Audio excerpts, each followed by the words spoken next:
Yesterday, was that all a Biden bounce, if you will, from Super Tuesday? And now how do you size up the political landscape?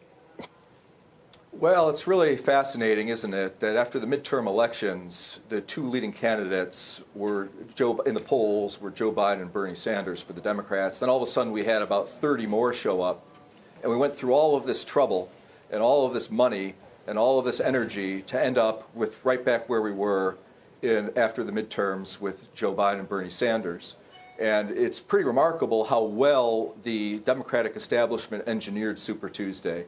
Bernie Sanders was looking pretty good, and they really changed things by encouraging Buttigieg and Klobuchar to drop out and throw their support behind Biden. And they even trotted out Beto O'Rourke to do it, and it was pretty darned effective. And even kept Elizabeth Warren in the race for Super Tuesday to further sap support from Bernie Sanders, and it was tremendously effective.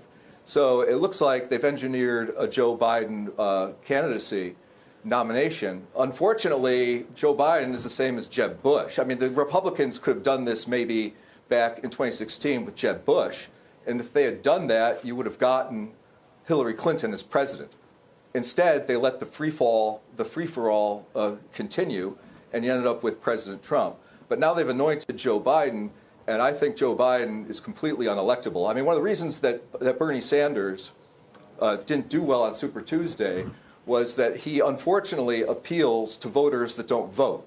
He appeals to low turnout segment of the population, the young people, and the younger people just didn't show up on Super Tuesday. I've got a feeling that if the younger people that support Bernie Sanders didn't show up for Bernie Sanders, that they're extremely unlikely to show up for Joe Biden. But I think one thing that's going to happen, it's not going to be so much that the market is scared of Bernie Sanders, because it looks to me like he's pretty much done.